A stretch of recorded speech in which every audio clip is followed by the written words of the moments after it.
Hello, today we're going to be playing Bloons Tower Defense 6. This was one of my favorite games, second most played on Steam. We are going to be doing Waterpark Chimps. Waterpark is a fairly difficult map. It's intermediate, but it's definitely on the upper range of that. And Chimps is the game mode that most people play. It's pretty difficult, it just has a lot of restrictions, and is basically normal hard mode, as long as you can't sell. So to start, we're going to use Quincy. Quincy is a very good early game hero, and also later on he will help us beat down Moabs. And we are going to start with a 000 Dart Monkey at the top right. That is essential. We will die extremely fast without it. Then immediately we have to save up for a submarine below Quincy. It's, for some reason, we can't win without it. And then we're going to go for a 000 Dart Monkey to the top left. This is a voiceover. This is not, I'm not saying this as we are playing. I am talking over it in post. So we currently have the two 000 Dart Monkeys and also our submarine and Quincy. Quincy has two abilities. He has Rapid Fire, which increases his attack rate. It will be essential to helping us survive a later round in the high teens, I think. And also he has his level 10 Storm of Arrows, which absolutely saves us later on. But we have to get there. So our main tower for this run is going to be the Spirit of the Forest. The Spirit of the Forest is a tier 5 druid. We are going to be going for a 150 druid. That is 1 upgrade on top path, 5 upgrades on the middle path, 0 upgrades on the bottom path. The Spirit of the Forest has amazing save up.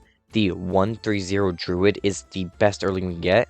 140 gives income, which we can't get in chimps, but it also has 2 vines, which shreds through hordes. And then 150 can deal with both balloon hordes and also Moabs with ease, especially once you give it support. To start with, we have to give the druid a 110 upgrade. Heartthorns gives +1 pierce, and Spike Storm, or what's it called? Doesn't matter. That gives it 3 extra projectiles, going from 5 to 8. That is essential for surviving.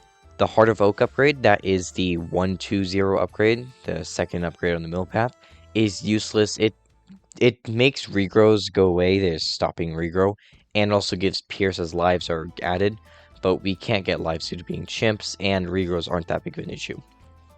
Currently, we are saving up for a 130 druid.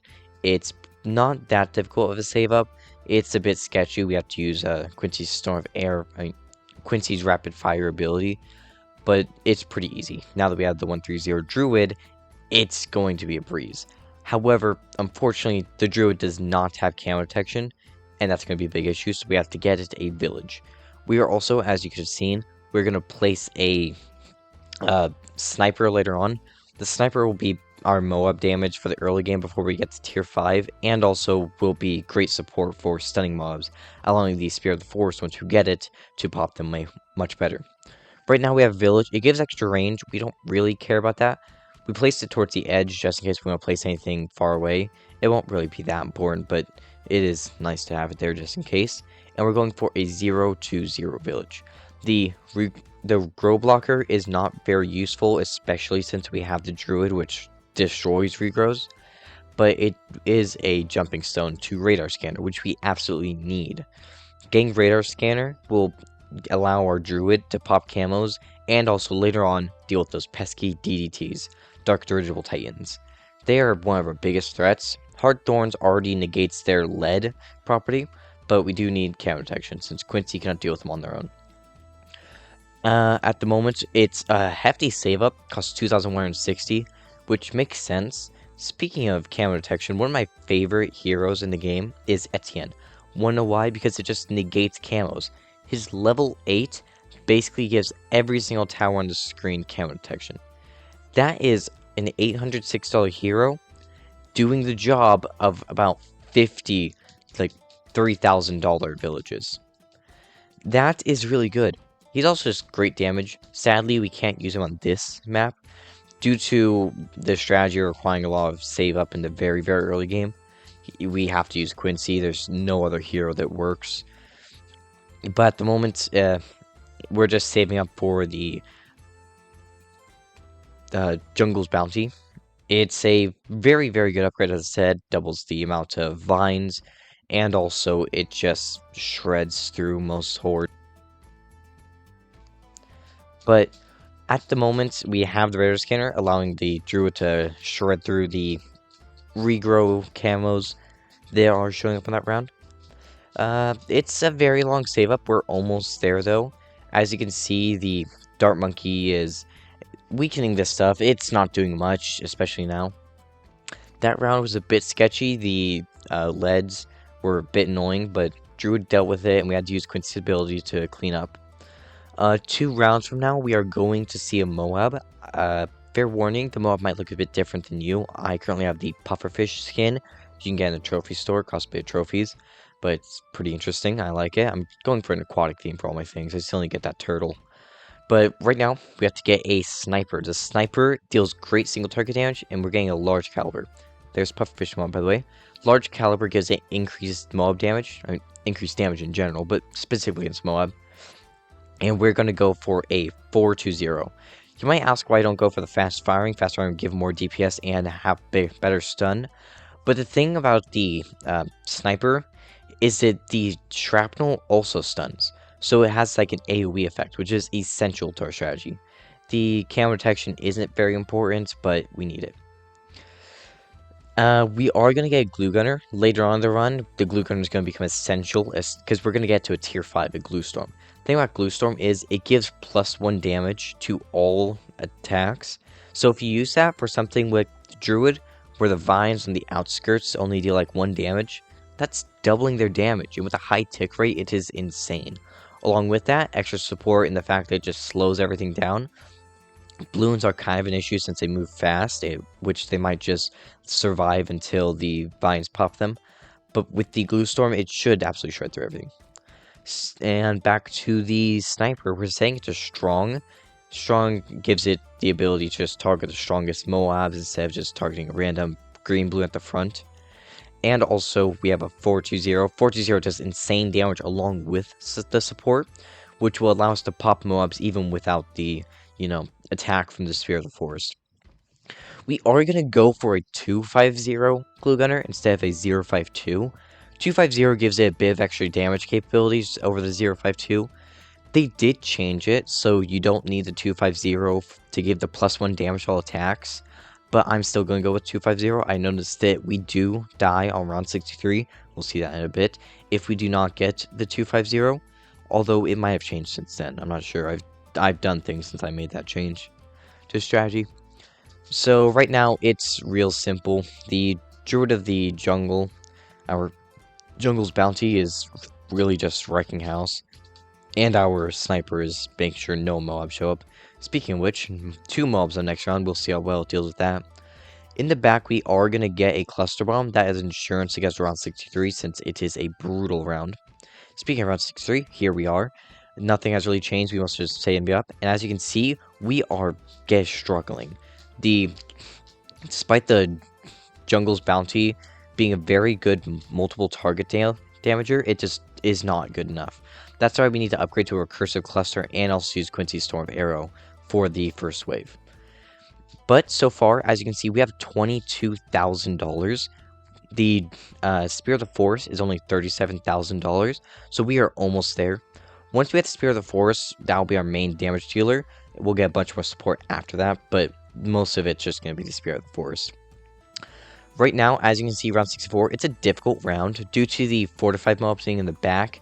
The sniper isn't targeting the frontline mobs, allowing them to get really far, but the fortified mobs are just getting destroyed. 65 is a pretty simplistic round. It's not too difficult. Honestly, at this rate, if you lose, you probably messed up targeting or just didn't use an ability. But it should be pretty easy from here on out. Round 63 is just the biggest hiccup. But we should be able to save up pretty cleanly to the Spear of the Forest.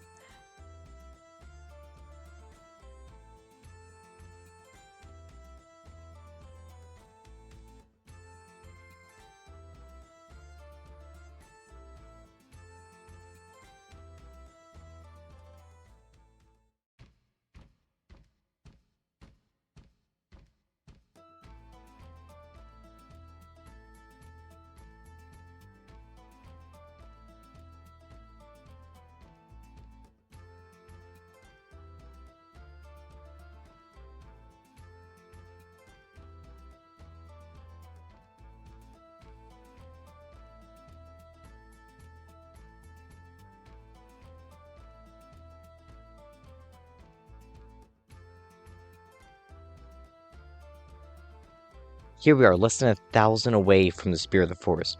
It's been a pretty clean run as you have seen, but so far, we have needed to use a lot of abilities. It's amazing how far we can go with so little towers. But less than 300 away from getting Spear of the Forest, our main DPS. Once we get that, as I've said, we're going to focus on mostly support options, but right now, we are destroying things with a very, very cheap defense. We've saved up a total of this 38,000 almost. But now that we have Spear of the Forest, things get significantly easier. How the Spear of the Forest works, we're going to ignore all the income and life generation abilities. You can find something else for that. But it spawns vines on the tracks that damage balloons as they cross over them. Vines have infinite peers, and also the vines, as they get closer to the Spear of the Forest, deal more damage. If you see closer towards the Spear of the Forest how the vines are a lot sharper, those ones will deal the most damage. And there's slightly less sharp ones, they're more of a tealish color, and then dull ones are more brown. The dull ones are the lowest damaging ones, and the sharp ones are the highest damaging ones. You definitely want to place your Spear of the Forest in a more central location so it can have those sharp ones in a lot of places. As you can see with the place I put on the slide, not only is it great early game, as it can hit both sides, it's also great late game as these spikes cover a lot of the second track and a lot of the first track, allowing it to deal insane damage. Right now that we have the Spear of the Forest, we are going to get a lot more support. As I've mentioned, I'm going to get the Glue Storm. I was planning on getting a Moab, no, not Moab, a Balloon Crush. The Balloon Crush is an amazing support option. It is the best staller in the game almost, but I decided against it. Instead, I'm just going to go with the uh, Absolute Zero. Absolute Zero is the middle path Ice Monkey. The Ice Monkey middle path ability can freeze Moabs to be extremely slow. And along with that, I'm going to get a few Relentless Glue on the outskirts of the map. That way that we can have full slowdown on everything, rather than just stun. As you can see, I deliberate a lot on placing the Balloon Crush. It was very good. It was a very good tower. The only issue is, placement-wise, I didn't want DDTs to sneak past and all that jazz. So I opted out of it and decided just get the Glue Storm, get the Absolute Zero, get the Relentless Glue, as you can see in a bit.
Alright, I'm going to hop in here to state that although this strategy has a lot of abilities, Glue Storm, the Absolute Zero, they're really easy to use, you just spam them.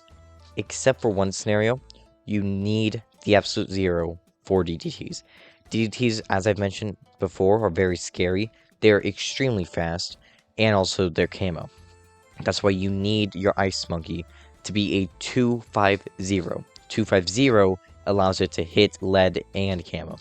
With it, you can freeze DDTs. I didn't do it there, as you could see, but later on, rounds 93, 95, 99, all of them have DDTs. You absolutely need that ability. Same with the Glue Storm, because DDTs are your biggest threat, and you need to be able to slow them down and get the damage on them. Right now, we're also going to get some Moab Glues. I mentioned that. Moab Glue is a very good upgrade, slows down Moabs, along with Relentless Glue. Relentless Glue is an amazing tower. It's basically a pocket Moab, Cripple Moab, not Cripple, whatever it's called, the sniper we have. It's very good. Whenever a balloon is popped, it stuns nearby balloons. It's whenever balloon affected by the Relentless Glue is popped. It is insanely good because Moabs can stun other mobs now they get popped. It is really good for dense rounds like 98 and also things like DDT since they're so fast you can stun those cerams that come out of them immediately. Right now, around 90 to 100, they are extremely slow just because our strategy relies a lot on stallers, but it's really a cakewalk for the most part. As you can see, DDT's here. We need abilities, Quincy ability, Glue Storm, all the DDT rounds. You're going to have to be a high alert, and you're going to need to deal with them. As you can see, our Relentless Glues don't have camo detection. We will amend that later.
One of the biggest issues with this strategy is mob damage.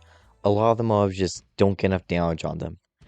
And we're going to solve that with a Spike Storm. Spike Storm is a spike factory, middle path, a 240, which deals insane damage to mobs and has the ability that sets a carpet of spikes over the entire track, allowing it to deal massive damage to mobs. It is a bit hindered on this map, just because there's 2 lanes, half the spikes are kind of useless. You could probably mend that with a bottom path, a cross path, smart spikes, but we aren't going to do that. But it is still very good damage, and it's going to be absolutely necessary for the bad, because we aren't going to be able to pop that without it. Especially since, our only good mob damager is the tier 4 sniper. Our Spear of the Forest is doing good damage, but it's not enough. Here's round 99. It is kind of sketchy. You see those fortified DDTs are getting absolutely no damage on the spiking so far in. We really have to use our abilities on that one, and also get some carpet of spikes. Not the upgrade. The tier 5 of the Spike Storm is called the carpet of spikes. That's besides the point. Round 100, as you can see, keeping the aquatic theme with a whale bad, along with the shark DDTs and lobster BFBs. Forgot to mention those. But as you can see, we're just using Spike Storms until it dies, and also making sure to synergize that with the Glue Storm to give those extra damage. We do need a 240 Spike Storm and not 140, just because we are using the absolute zero. It will freeze things, and we don't want those spikes to get wasted. Right now, we've basically won. We're just using abilities for the fun of it. There is very little chance we lose. And we got 030 Beast Handler. Kind of bad on its own, but it's not the worst. I've gotten a 000 Dart Monkey from these. As you can see, Monkey Star, our Spear of the Forest, 1.5 million pops. Not 2 million, so it wasn't as good as, that type of stuff. But considering we weren't trying, that is pretty impressive. Especially since it's not even a mob damager.